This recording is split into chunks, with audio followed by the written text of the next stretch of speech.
thanks to all who are joining our event this afternoon, this evening, late at night, depending where you're calling in from. We are very honored to be presenting this beautiful book, Map of Hope and Sorrow, to our Canio's community, subtitled Stories of Refugees Trapped in Greece. This is a profoundly important and urgent book that I hope each of you will come directly to the bookshop to collect your copy. The story details refugee testimonies. These are people trapped in refugee camps in Greece. The book includes a historical context to really broaden our understanding of how and why this crisis is upon us. And as well, the book includes ways that we can participate in helping to rectify the situation and righting some of the injustices that are being perpetrated right now in Europe, and alleviate some of the suffering that is taking place as we speak.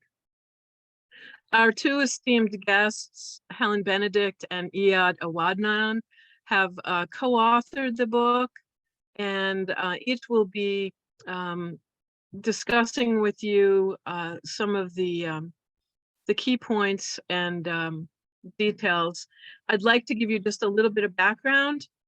Helen Benedict is a recipient of the 2021 Penn Jean Stein Grant for Literary Oral History and the Ada B. Wells Award for Bravery in Journalism. She's author of 13 books, that's novels as well as nonfiction, including the award-winning The Lonely Soldier, The Private War of Women Serving in Iraq, and a play entitled The Lonely Soldier Monologues.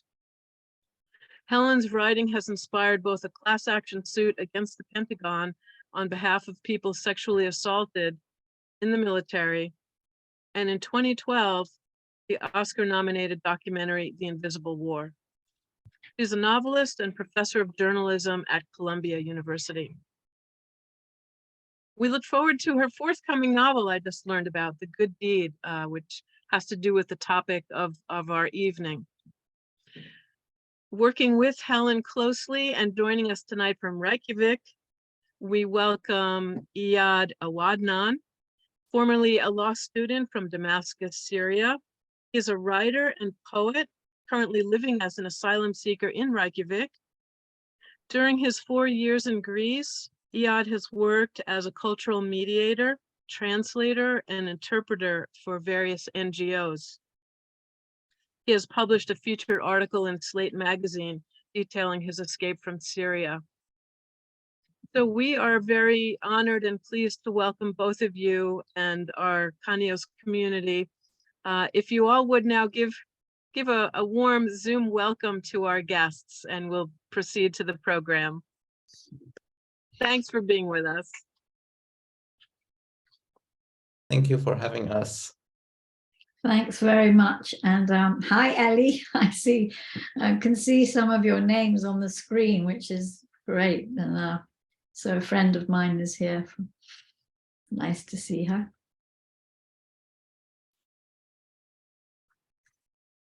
Hello, everyone. I'm so pleased to be here with you, and I hope you enjoy our discussion about the book. Yes. Shall we begin? I think, yeah, why not? Okay. So what I like to do at the beginning is explain a little bit about the setup of the book, and I'll read a tiny bit of it to set the scene for everybody, and then Eyad and I will plunge in and talk until it's time for questions. So please, and we love questions, so please store them up, and we'll be happy to do them. So Eyad wrote the preface, which you want to explain a little bit about what that is? It was like a piece when I was detailing my journey from Syria to Greece, like detailing everything. And one of my friend, who is a lawyer, thought that this would be a good piece for my case as asylum seeker in Greece. So that was it. It was about my journey, and the same thing about the life conditions somehow in the camp. Right. And Eyad gave that when we first met, and we'll talk a bit about how that happened in a little while, but not long after we met, he gave the manuscript of this piece to me, just so that I could have a look at it and see how the English translation was. And I read it and I was so moved by it, and I realized how beautifully it was written. And I realized that I had stumbled across a true writer. So I asked his permission to polish it up just a teeny bit more and send it around for publication.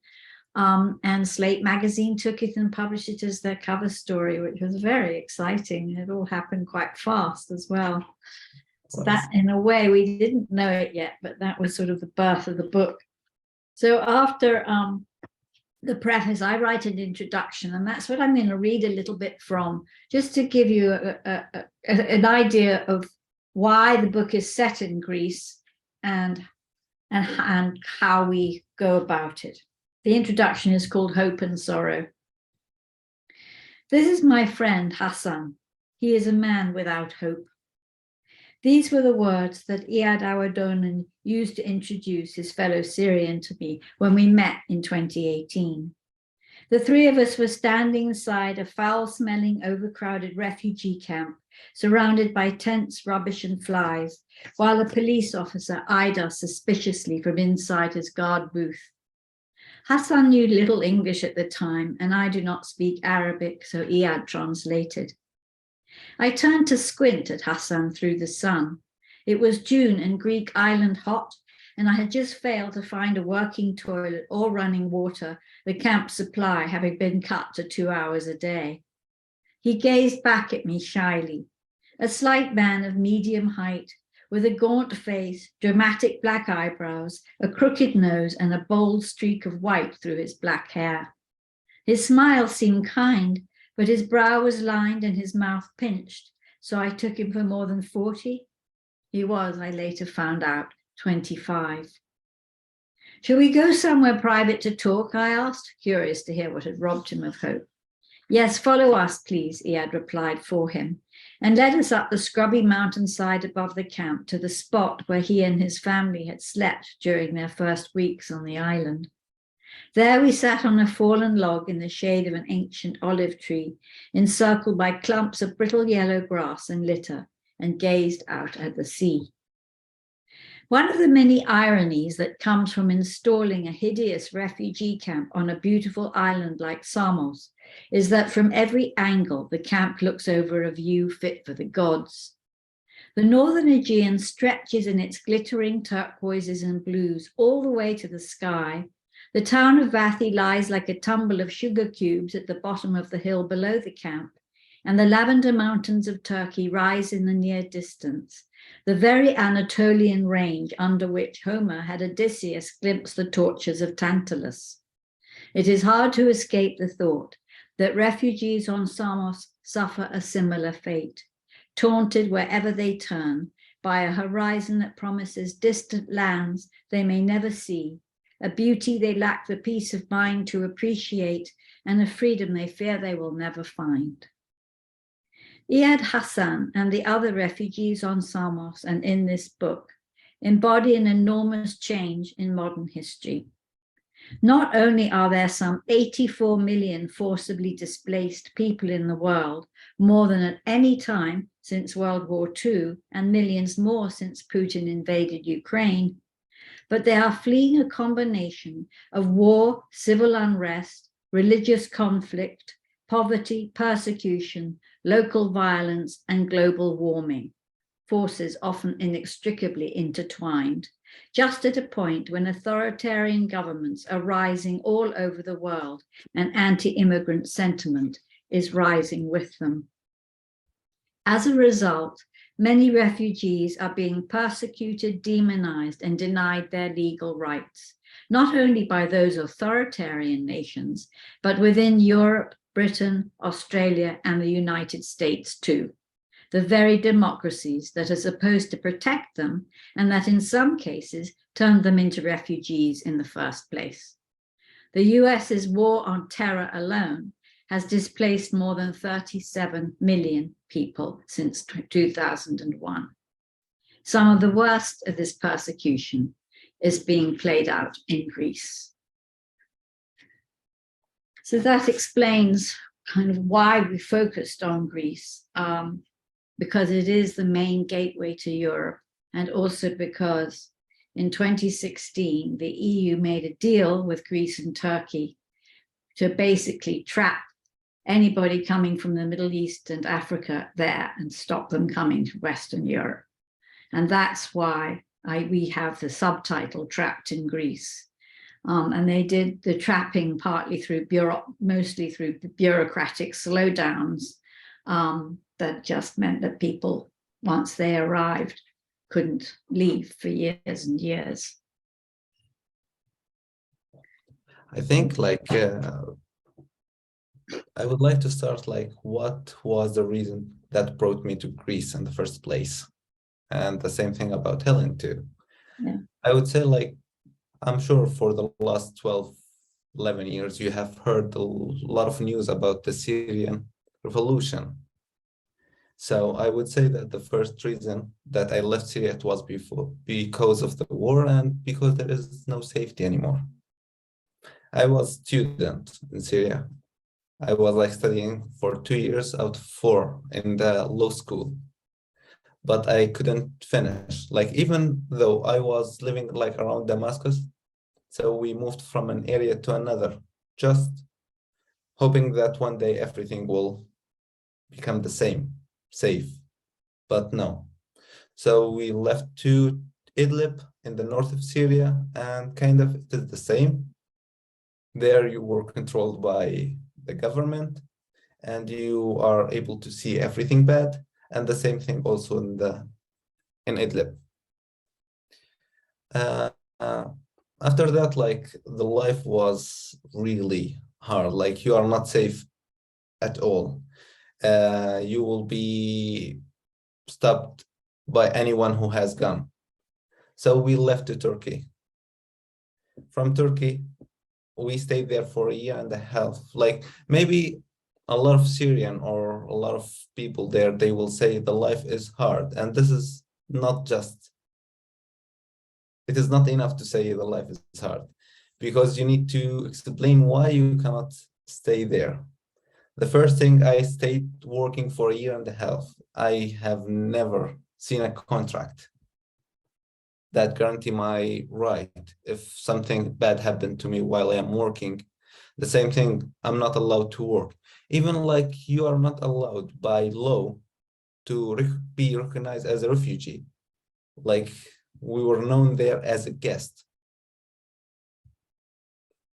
A lot of people, they think that we are coward and we are coming there just to hide behind their backs. We try to explain a lot of times that this war is something awful, because your enemy is yourself. You are either fighting your friend, your cousin, and someone you know. So after 1.5 years, we took the boat. 67 people, including my family and I. Small boat, 9 meters. This is the length of it. And we crossed the sea because we believed that we will find the safety and dignity in Europe. At least maybe to achieve some of goals, because a lot of us were in schools and had dreams for their lives. That was the reason I went to Greece. And then what happens, part of the this EU-Turkey deal I mentioned, is that once that was instituted, every asylum seeker had to go through 2 interviews. And the first interview was they had to prove that it's not safe to be sent back to Turkey. Because one of the rationales behind this deal was that Turkey was what is legally called a safe third country. In other words, people could be sent back there safely. But as Eyad just said, Turkey does not recognize the rights of refugees, does not recognize Syrians, for example, as refugees at all. Nor has it, when it finally signed the Geneva Refugee Convention document that grants international rights to refugees to seek asylum and to not be persecuted, it did not sign the part that agreed not to commit refoulement, which is what this wonderful French word, which means sending people back to the country that they fled, where they will probably be killed. Turkey, I don't think many people in in America know this, but Turkey never agreed to that, to not commit refoulement. So it means that if you flee to Turkey from Afghanistan or Syria or many other countries at war, it can send you right back there, even though death awaits you in that place. Which is, against international law all over the rest of the West. So it is not a safe country, and this has been pointed out many, many times, and yet Greece to this day continues to insist that it is. So that's the first way people get trapped, and then they have to wait. If they pass that interview and they don't get deported, then they have to wait for the second interview, which is the actual asylum interview, where the judges decide whether to grant you official refugee status, and that can be a wait of years between the 2 interviews, years and years. And meanwhile, you're living in a camp. You want to talk a bit about what that's like? So after my first interview, and this is the registration interview, it was like, as Helen mentioned, it is about Turkey, whether Turkey is a safe country for you or not. So until that time, the life was, you are surrounded by nothing except you will see fence, policemen, everything. Like you are stuck in a camp where you can do nothing except waiting. One day I was in the downtown in a stationery shop. And then I saw Helen for the first time. She invited me for a coffee, she just came and she was talking to the owner. It was really nice moment because normal, when you are surrounded there on the island. Okay, in the beginning, when the people start moving to Europe or traveling to Europe, the local people, they were really nice. They were smiling and helping. But with the time when this camp was built for 600 person only. But at the time, it was over 3,000. So imagine what will happen to you if you have this place in your beautiful island. So you will see that a lot of faces are angry. And that was when I saw Helen. It was really nice for me because a lot of time you see a lot of people angry at you or looking at you with anger. I just went up. So this was my second day in Samos, and I went there because I knew what was going on. All the other journalists were going to the island of Lesbos, which was more famous, with a more famous refugee camp. But I knew there was one that was just as bad in Samos that nobody was paying attention to. So I went to that one to see how it was. This was 2018. My second day, I walked into this shop to buy a map, and I saw Eyad there asking for something in English.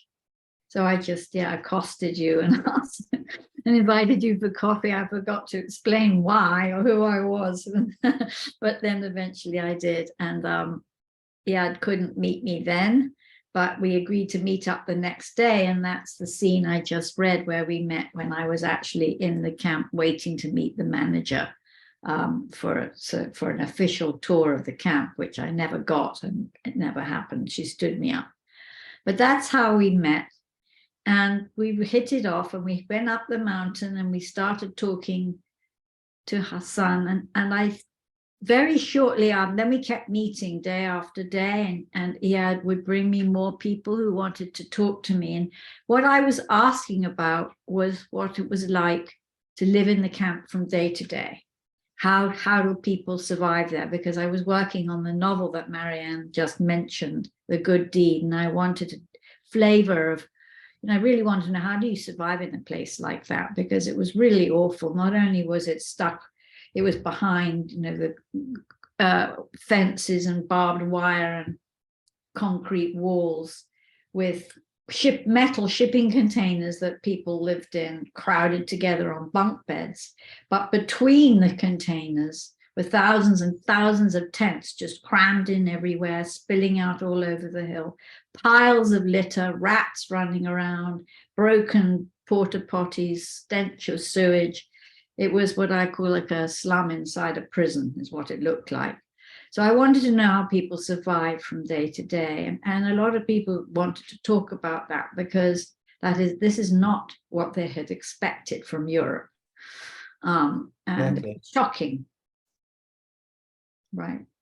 That's the thing. Like, I have a lot of friends, and a lot of them, they just wanted to talk about what they are facing and what they are feeling. So they were really, I don't know if this is the right word, excited, but they want the world to know what is happening. And we think that the best thing is through writing. So we were meeting with Helen, we were telling about everything. A lot of them, like, they wanted to show that this is what means to be asylum seeker in Greece. Yeah. With the time, we were spending hours and hours talking. So you can say that it was articles in the beginning. About the book itself, it did not happen by sudden. Right. There was like a lot of time, like in 2020, the idea was Helen to visit Greece, and then we will go to a camp in north or west, Yanana. This camp, no one has said anything about it before. It is like close to the border with Albania, I guess. Yeah, and we were also going to head up towards Macedonia. In other words, we wanted to talk to people who were living in these really remote camps, because what the Greek government was doing was sending people out of sight as far as they could, out, with the kind of out of sight, out of mind philosophy. We don't want to see refugees, so we'll send them to these really remote, cold corners. But that was March 2020, and you all know what happened in March 2020. So there was I packed, all ready to go, meet up with Eyad, do this work. And I couldn't go because the lockdown started happening. And even if I'd gotten there, I wouldn't have been able to get back. So that's when we had the idea that Eyad was in Greece already. I already knew he was a great interviewer, because I'd seen the way people open up to him in our talks when we'd met up. And I knew he was a really good writer too. So I just thought, why not be co-authors? And Eyad could interview people, Arabic speakers in Greece in person when he could through COVID. And I would interview people who spoke English or French over WhatsApp who were still trapped in camps until I could go back.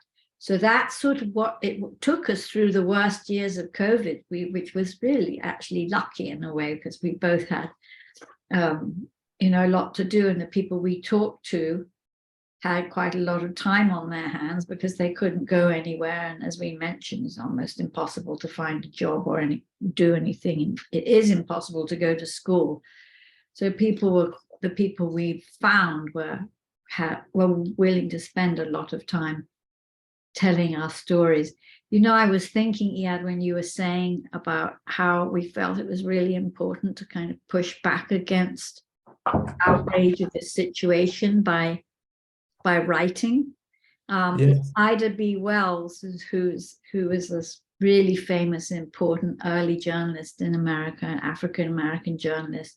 She said something like, this will be a paraphrase, but something like, the first act of resistance is to tell stories. And I think I that agree. it's perfect, isn't it? And it's exactly the way everybody in the book felt about why they wanted to be in the book, why they wanted to tell us their stories. It was their act of resistance. And the other thing also, it is not just about their time as a refugee. We wanted to tell the whole story, just to to tell people that our life did not start near the border of Europe. Before Europe, we had like life. Yes, it might be not rosy for all of us, but at the same time, we had a beautiful life. We had this sense of belong to a place where you know that you are able to do something. Yeah. You can like achieve your goals, or at least you can continue your study. Right. So each person, because we felt it was really important not to do what journalists usually do and just pigeonhole people into the big moment of trauma in their life, survivor, refugee, that kind of thing, was we wanted to open it up, as Eyad just explained. Each person has 3 chapters. The first is their life at home, their childhood memories, their family lives, what was going on in their love lives, and the things that concern us all, and up until the moment they were forced to leave. Their second chapter is the journey, the flight, some of which are astonishing, what people endure and what they can endure to survive and to help their children survive. And the third chapter for each one person is what happened to them once they reached Greece. So that's the pattern of the book. That's why we only feature 5 people, because each of them has 3 chapters, and any more than that, the book would have been unmanageably long. Yeah, and there is something important about this book. And I would say that this is the idea of Helen in the first place. Because Helen used to see that a lot of people write the stories for others. They tell the story. But for us, we wanted this book to be in their own words, in the people's own words, like oral history. Because somehow we find that stories comes closer to readers if they were coming from the person itself. I would say when I know that I am the one who controls the story, I will leave the part that I feel embarrassed or I don't like. Like there is no pressure on me to tell what. Yes, exactly, because we were very aware of how often people who are living on the edge, who have been through horror, are exploited by journalists. And we didn't want to do that at all. And I especially felt that as a Western white woman. So getting off the page and so people could use their own words was really important to us. So this is an unusual book because it's like a mix of narrative journalism, when in both our voices we set the scenes, describe people, explain what was going on politically and so on, and oral history. Then we leave, and then it's the oral histories. Of course, we edited them and got them into order and everything, because people don't always tell their stories and in perfect form. But that meant a lot to the people in the book too, right? Because too often when they go through asylum interviews and they talk to border patrol people and the police, nobody's listening to them with any kind of respect. It's all about trying to catch you out lying. So to be listened to with without judgment and with respect, and to have your own words be the most important thing, I think was a relief to a lot of people, because it had been too long since anyone had listened to them like that, at least anyone from the outside. Would you agree with that? Yeah. I do. Like when I have, look, when I control the story, I feel that I have my dignity. Yeah. That's the important thing. Because a lot of times you feel that your dignity has been taken away from you. Mm. For example, in the interview, as you mentioned, that they will ask you about details that you don't want even to remember. Right. And So, it can be re-traumatizing and invasive. It's just dehumanizing, all those things. We didn't want to do any of that. So nobody's in the book who didn't really want to be in the book. That's the other important thing. And there were some people who dropped out, and said, no, I can't do this. It's too hard to tell my story. It's too painful. Or I'm afraid that even if you disguise my name and my origins, my family at home will be put in danger by this one person left because of that. So we did interview quite a few people who never made it into the book too. And that was sad because we wanted to include more, but we just couldn't. I think also there is like two reasons for this book, emotional and the other reason as a political. I would say, like, since I spent many years traveling from a camp to another, like I wanted to change this way that a lot of people look at us as asylum seeker or refugee, that we are here to steal the land or to change the culture or maybe to destroy something. They always like had this idea that they are stranger, they don't belong to here. So this book is kind of our final way to say that we are the same. I think we are the same, or what? Yes, that we're all, that we have, as human beings, we have so much more in common than we have different. Exactly. And we are different. This is something I feel I rely on a lot as a novelist, so that I can write about people who have different lives than me, or make up people, and also as a journalist. You find all the things you have in common that you can connect, even sometimes without language, whether it's over children or food or a piece of clothing or something pretty or a joke. One of Eyad's chapters is about a woman called Asmahan, who's also Syrian, whom he was in a camp with and was friends with before, a long time before we even thought of this book. But sometimes I would join in over WhatsApp to talk to her too, and she and I couldn't speak together directly because of the language barrier, but we were always laughing somehow. We could communicate in other ways, and I just think people forget that. Just today I was reading rhetoric, of course, former President Trump on his endless campaign to become president again is saying those exact things about people that you just quoted, people coming over the border to change us, to change our culture. The new government in Sweden, which is very right-wing, used that same trope to argue against allowing refugees and immigrants into their country. They're coming to change our culture. They're coming to replace us. It's a white supremacist trope. Let's just call it by what it is, a white Christian supremacist trope. And it's something that's got to be pushed back against at every opportunity.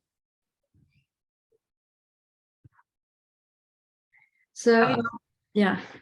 If you don't mind, just a brief interjection and praise of these interviews. The fact that you did include in painstaking and respectful and careful detail the person's life before they were forced to leave. I'll just say from my perspective here, at such a distance, you hear the word refugee, and it's such a label you have a set of assumptions about it. Here, you break this down to show in daily rhythms of work, of family life, of hopes, dreams, whatever it might be, the individual lives of people before any notion of having to flee for their own safety and well-being, or the safety and well-being of their family. The interviews are so detailed, and I know that hours and hours of time went into, in some case, daily, video calls.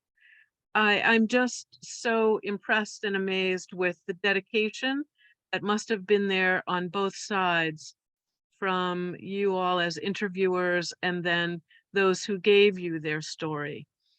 Again, with delicate details, and the subject is in control of those details, but we get the fullest three-dimensional experience of the human struggle that this book does touch on, as Eyad, you said, both the emotional and the political. And we have such a political rhetoric to filter through, but you have given us the humanity, the human story. Okay, I'm sorry to interject, but I just want to applaud both of you for that work just in this section. So please continue, and excuse me. No, that's all right. Well, thank you. Maybe we could talk a little bit about the people in the book and how the interviewing went with them. You want to talk about Asmahan a bit? Yeah. Like the first time, my first year was in a camp in Samos Island, and after that I have been transferred to the north of Greece, Thessaloniki, near Kavala, where was the first time I met Asmahan. Asmahan and I, like for the first time we met as Syrian, just so we have the same language and we were talking, but with the time our relationship gets stronger and stronger, like for hours and hours. The only thing we were doing is sitting either outside the container or inside, and a lot of details you will see in the book. And we were like talking about memories, thinking like about sad memories or happy memories. So we were talking about everything. And as Helen mentioned before, like there are a lot of people who wanted to be in the book, but we could not. Otherwise, it will be really a huge book. Some of them, we touched their passion and their like desire to let the others know what is going. And just like they want, even for example, a lot of subjects are forbidden to say, let's say, it is like not usual to talk about, especially like from the women's side. But Asmahan, she wanted to talk about everything. She wanted to fight against this. So you will find a strong, brave woman. Yeah. Who is so open, so extraordinarily open. It's really unusual. Exactly. Yeah. Helen like met her through the phone, and the way she speaks, like she did not finish her school, but she has her way of telling. As a poet, like something really beautiful. She's got a very poetic way of expressing herself. It's really very beautiful. It's true. Yeah. She stood for me because of that. Like Asmahan was one of the people in the book. Also for the others too. Yeah, everybody has their own poetry in their voices as well. I think you'll feel that when you read it.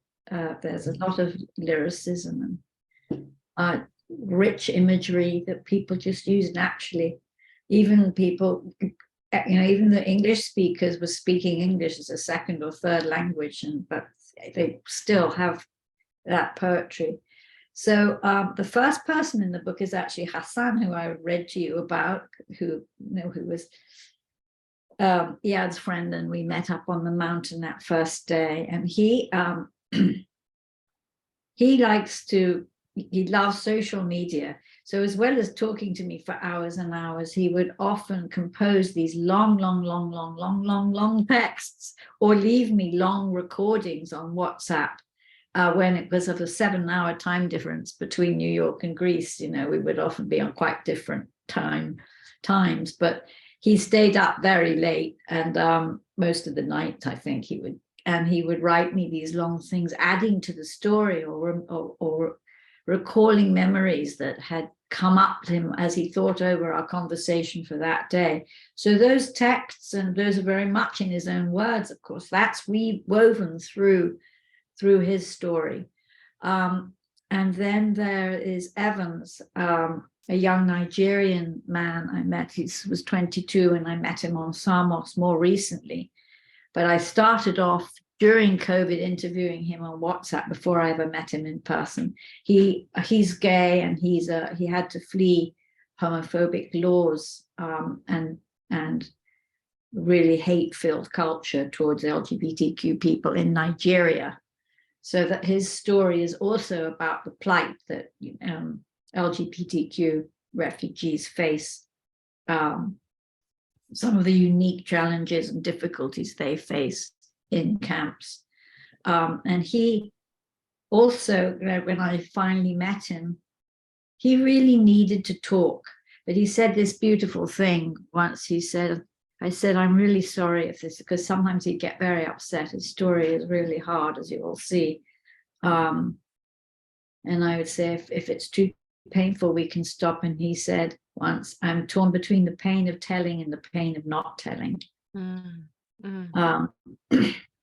So he said, I need to tell this story, but he couldn't always do it every time we met.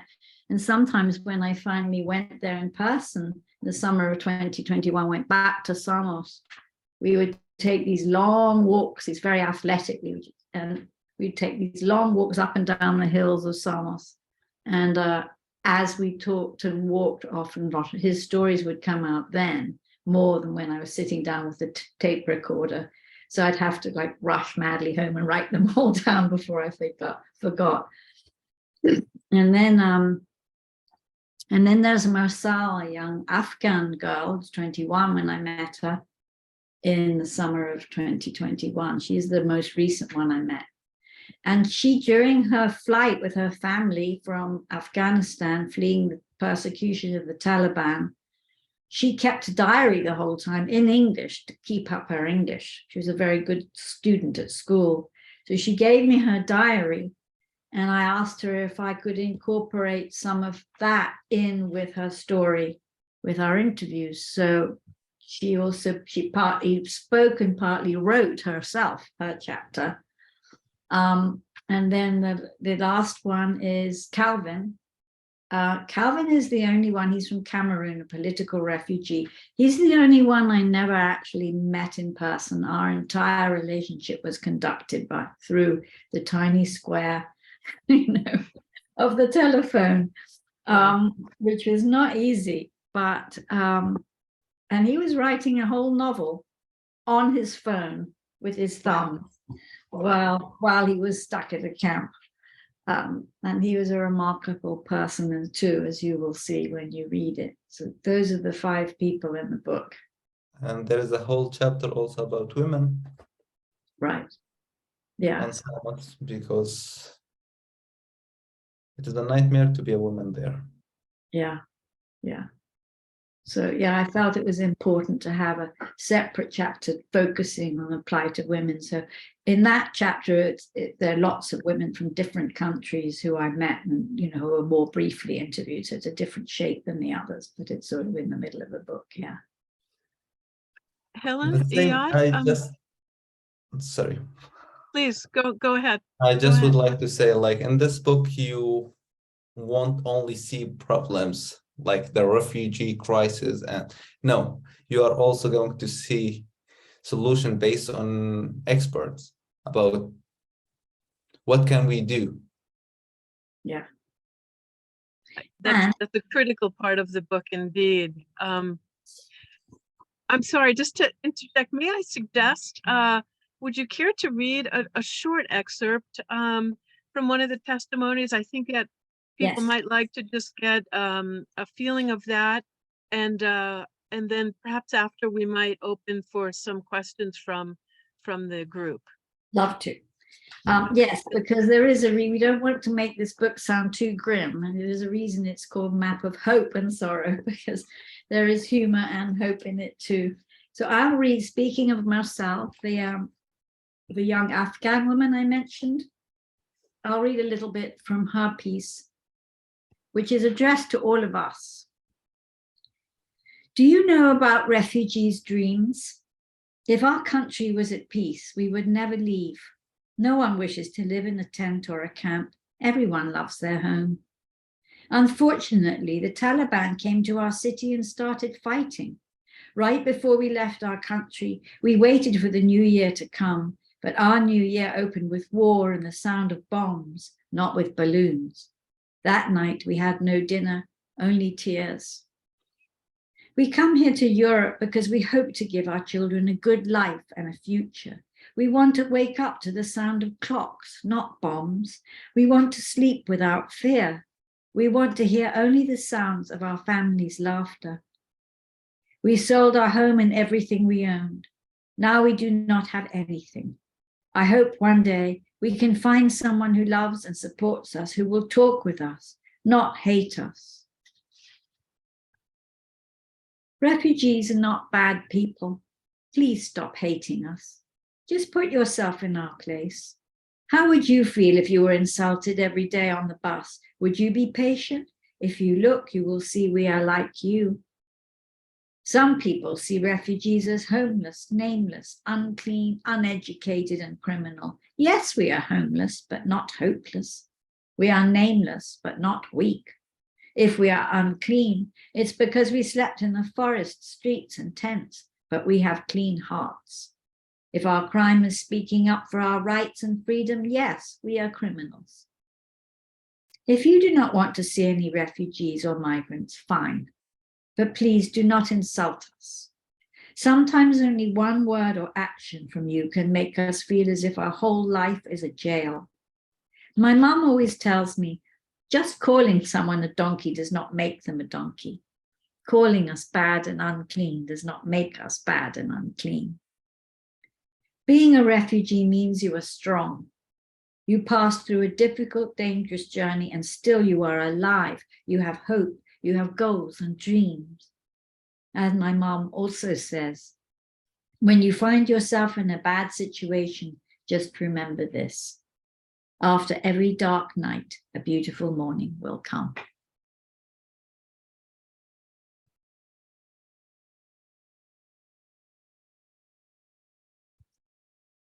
Beautiful, beautiful. Thank you. Thank you for that excerpt.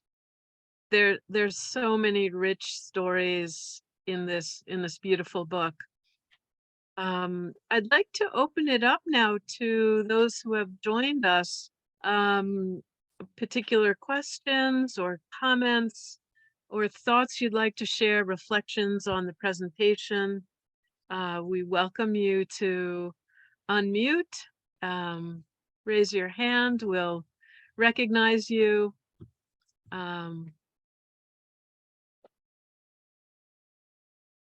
Well, perhaps people are thinking, I have a question, if you don't mind. Helen, it seems like your first interest in going to Greece was to do research for the novel. I'm curious what led you to consider taking on this subject in novel form? What drew you to the subject to begin with? Yeah. Well, in brief, it's kind of a long story. I'll try and make it quick. It all really started with the Iraq War. And when we invaded Iraq in 2003 with no justification whatsoever, I was so horrified, you know, and then, of course, that rode on the back of all the anti-Muslims sentiment that came up after 9/11. And I just kept thinking about how Jewish refugees had been rejected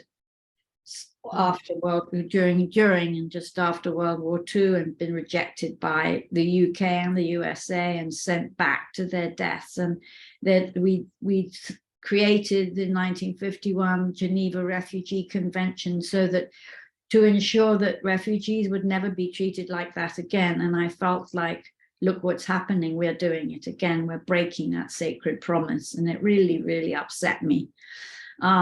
So I realized that I'd been writing a lot about Iraqis, and I'd gotten to know quite a few of them here in the States who have been able to come over here as refugees. And I had been very touched by them for many reasons. And I realized that a lot of Iraqis had fled to Damascus and elsewhere in Syria when they left our war. And now, and then after 2011, when the Syrian revolution came out and turned into a civil war, they had to flee again. So I originally thought I would go to Greece.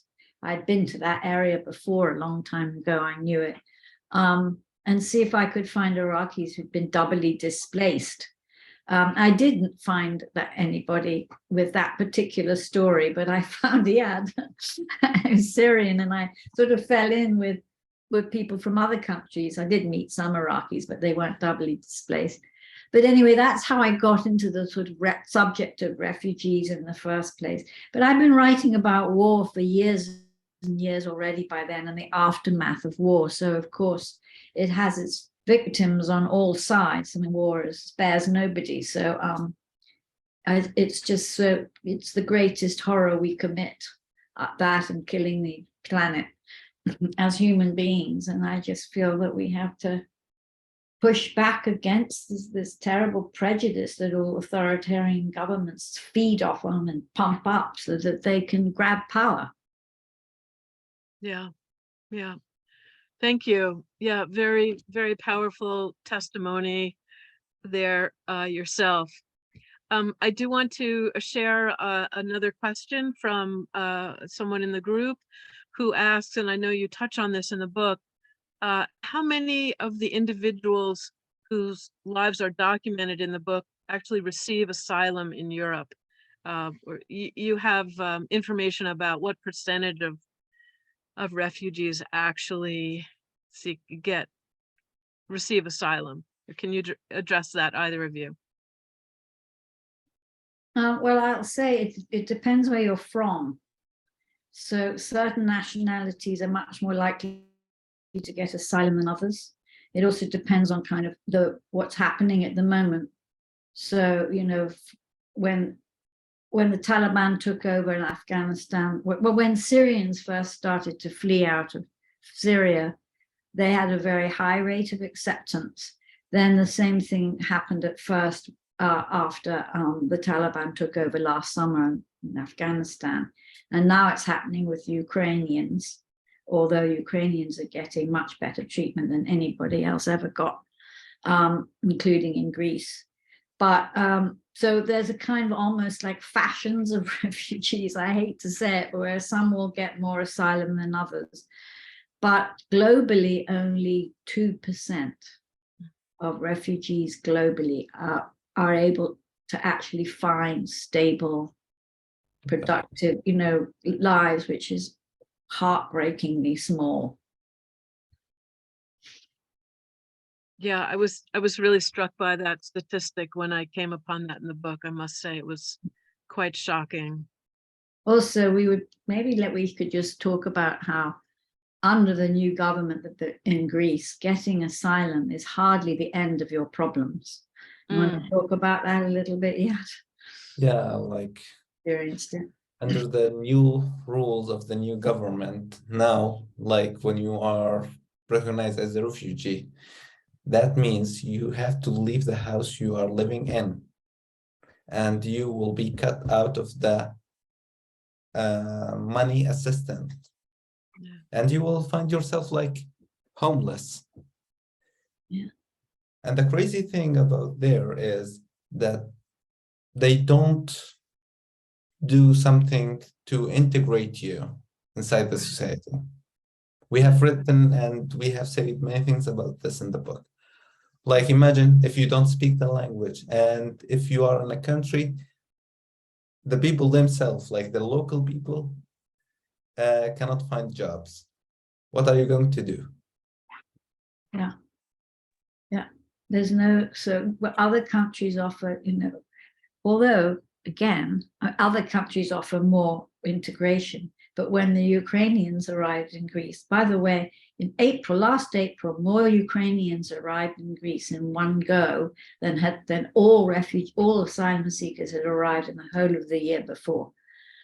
They were immediately given temporary protected status. They were given housing, they were put in schools, job training, and English lessons, none of which had been offered to anybody else by Greece. Not, this is not to say Ukrainians shouldn't get those things, it's to say that everybody should get those things, because that's the right way to treat refugees.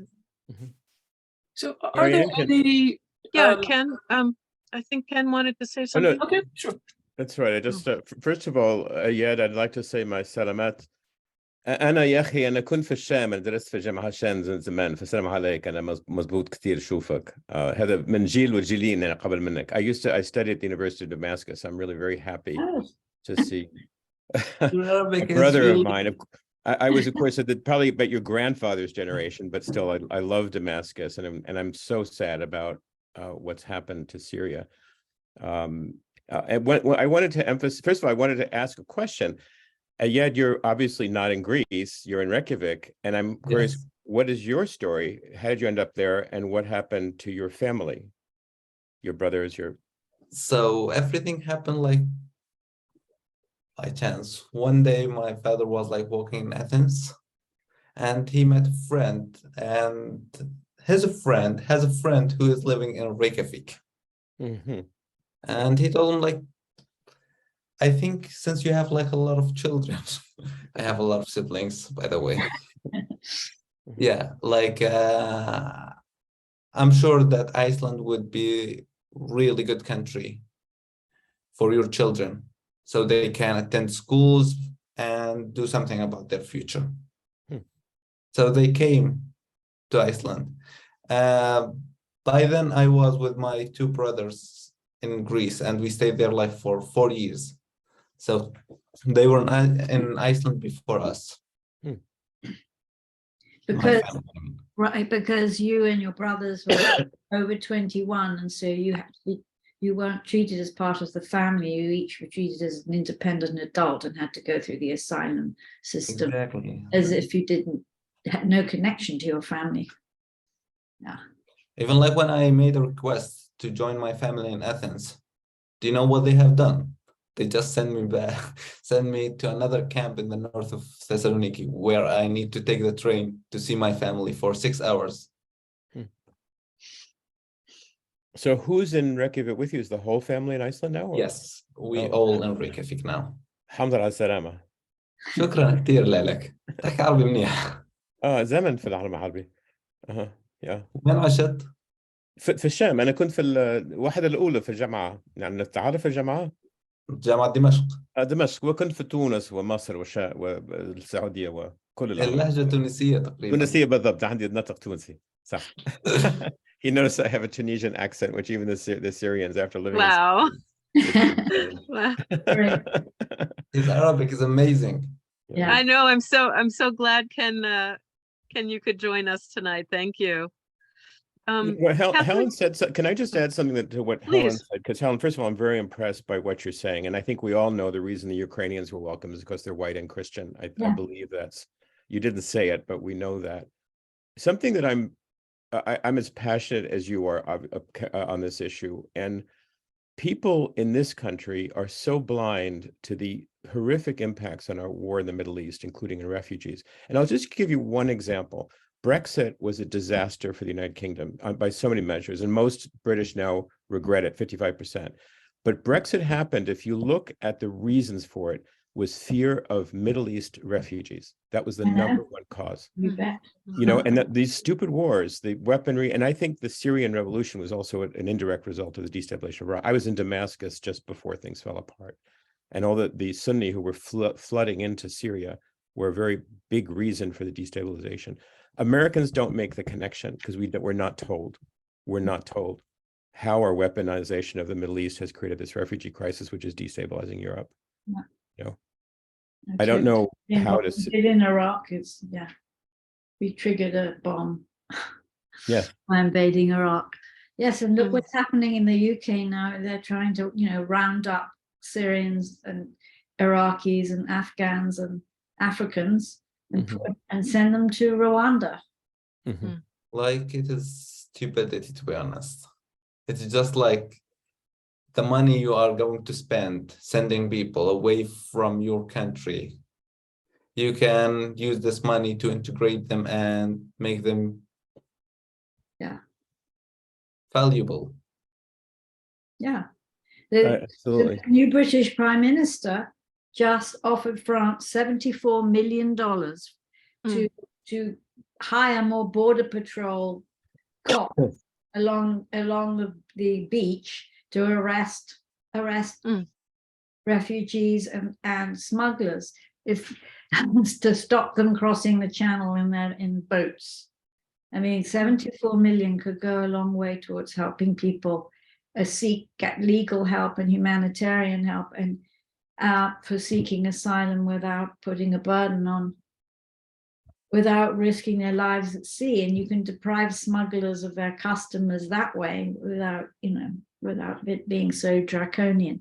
But of course, they're not arresting the pilots of airplanes or who are delivering Ukrainians. So the racism and Christian-centered prejudice is undeniable behind all this.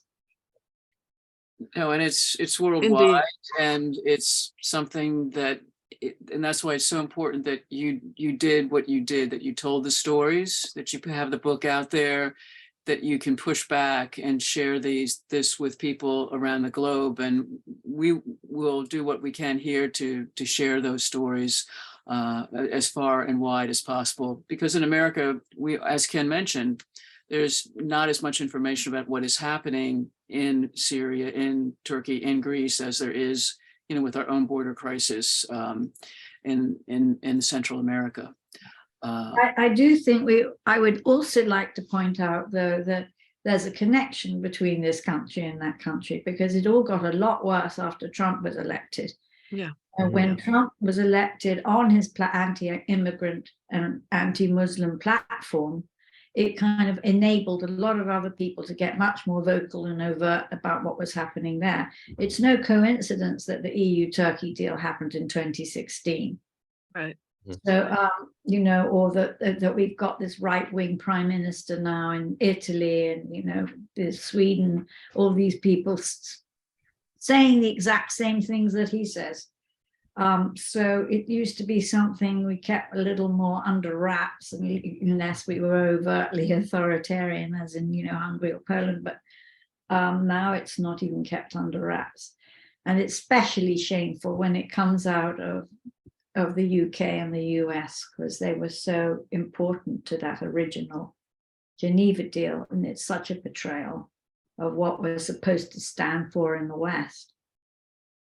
Right. No question. Another question, Catherine, did you have a question, or someone else have a question before we conclude? I'll just say I dropped in the chat for those of you who would like a copy of the book, come on by the store, or you can contact us via the email or the website there. And so we can share this. It's a great gift to friends that you have in your circles to spread the word about what's going on. So we hope you'll stop in and grab a copy. Thanks. And if anybody has a book group they'd be interested in having us talk to, we'd love to do that too. That'd be great. Yeah. Thank you, Helen. Thank you so much. And how exciting to have you with us. It was a first to have an Arabic speaker for us anyway. Well, it's so important. If it helps you, one of the things we always ask is, what can we do? That's the question. What can we do, except other than getting depressed? Yeah.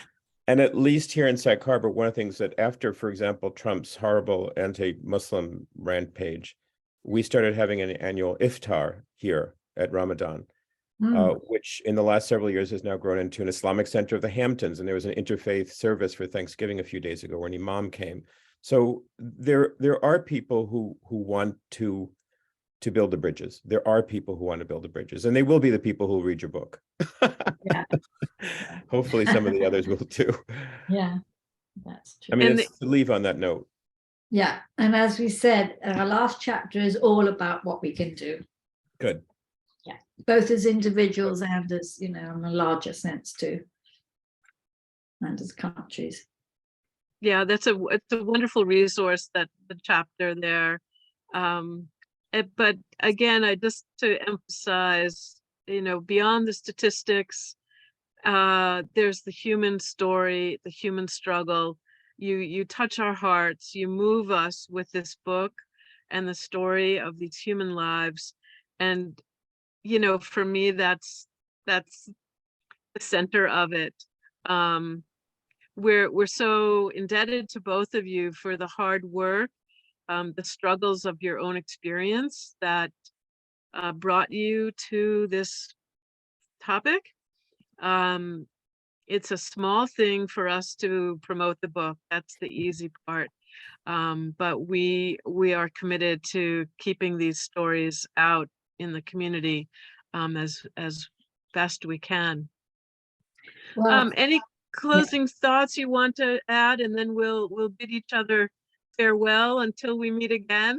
And we do hope to meet again in some circle. The idea of inviting you for a book discussion is a wonderful one, and we will certainly keep that in mind. Any closing statements, Helen, Eyad, I offer you? I do hope one day to meet all of you like in person, and Inshallah. you do like to speak in Arabic too. yeah. اتفضل عندنا في كل وقت. Have you been to New York yet? Inshallah. Have you been to America? No. Well, we not have to get allowed. you to come here. Not allowed. He doesn't have a passport. Not that yet. allows it yet. Okay. He's still in But the- Well, when hopefully it one day, happens, you'll be inshallah. very welcome. لما تجي عندنا تفضل في كل وقت. أهلا وسهلا. شكرا كثير. This is something I want to happen more than anything, is to I'm have sure. the outcome. But One day, he has to get, you have to get citizenship to get an actual passport that'll allow you to come here. Yes. Yeah. One time. I want to say that it's not only an honor for me and Eyad to do this, a wonderful discussion group like this, but everybody in the book with whom we're still in touch is so excited about this, and they're so thrilled that their stories are reaching out to people and touching people like this. And we talked about, I tell Mursal that I read her section to people, and it means a lot to everybody, and it's a lovely feeling because we're sort of all in it together. And you kept your word and promise. Hasan, for Hasan. Yes, Hasan asked me, made me promise to tell his story one day, and together we did. He did. Well, please let them all know that there are people out there in the world that care about their story, that want to do what we can to help eliminate the prejudice and the racism out there. And we wish you good health, long life, and continued work on this on your journey. And we do hope to see you all somewhere, maybe in New York at some point. And just thanks for your own humanity, that brings the humanity of those in the book to life and into each one of our homes and hearts. We really appreciate it. Thank you so A much. lot. Thank you, everybody. Thank you all. Thank Yeah. you. Blessings and have a good night. Peace. Thank you. Have a good The night. same to you. Bye. Be well. We hope to As-salamu. see you again. Bye. Yeah. Peace.